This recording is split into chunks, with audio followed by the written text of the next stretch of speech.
Last galvanic cell is the one containing zinc and lead. But before we look at the galvanic cell and the reaction that takes place, I'd like to show you something that pertains to the second data sheet. So I already showed you copper in zinc sulfate, and you saw that copper did not react with zinc sulfate, but zinc metal did show reaction with, well, copper sulfate showed reaction with zinc metal.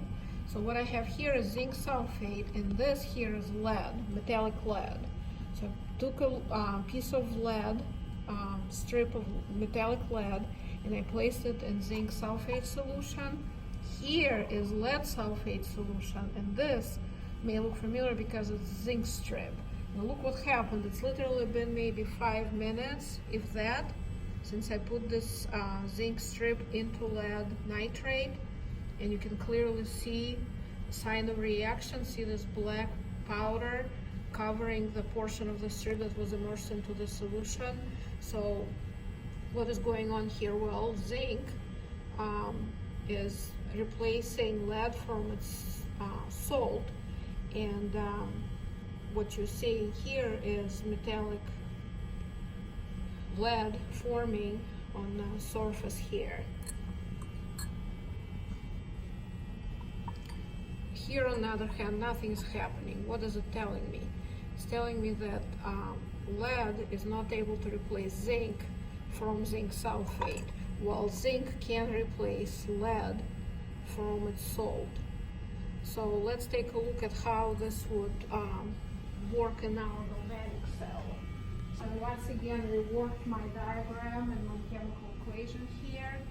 So now I have zinc, metallic zinc reacting with lead nitrate containing lead plus 2 ions, zinc replacing lead from lead nitrate, producing zinc nitrate and metallic lead. So the black material we saw on zinc strip was metallic lead that was being formed. Same equation in that ionic form.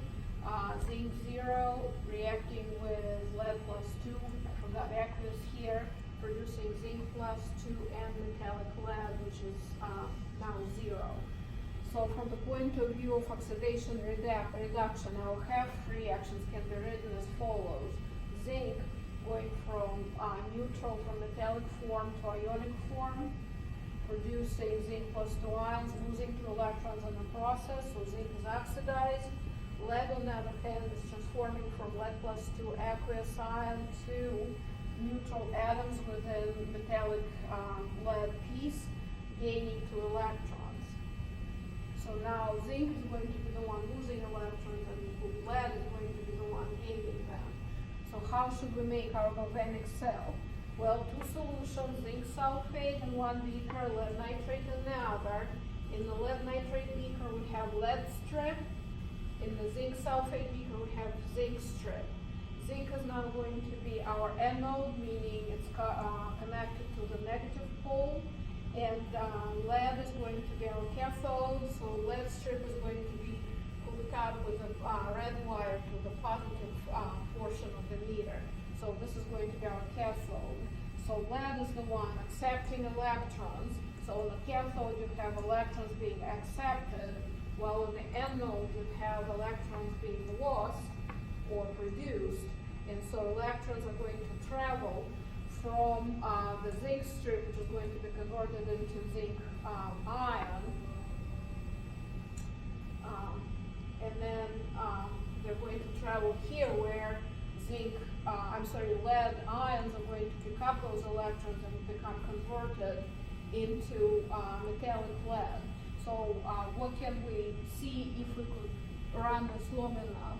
Well, first of all, if we set it up like this, we should see positive voltage because we're connecting our strips to the proper wires of the meter.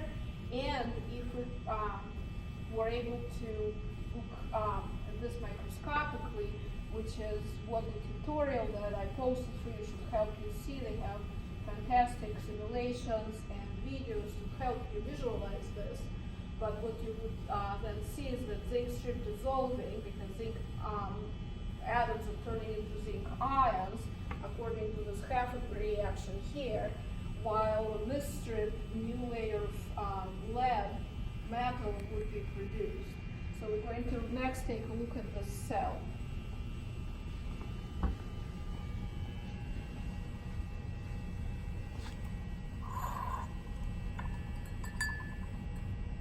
Look again at this layer of lead metal that formed. It's nice and shiny and black and quite thick actually. So this is my lead metal formed on the zinc strip. I'm going to clean this strip, clean all that lead that deposited. I'm going to use my sandpaper to clean off the surface of the zinc. Now it's nice and shiny again. So I expose new layer of zinc atoms for my reaction, and this time I'm going to put them in proper beakers for my cell. So lead strip goes into lead nitrate and zinc strip goes into zinc sulfate. And now we just have to put in our, don't forget our salt bridge. I kept it soaking in potassium nitrate so it would be nice and wet.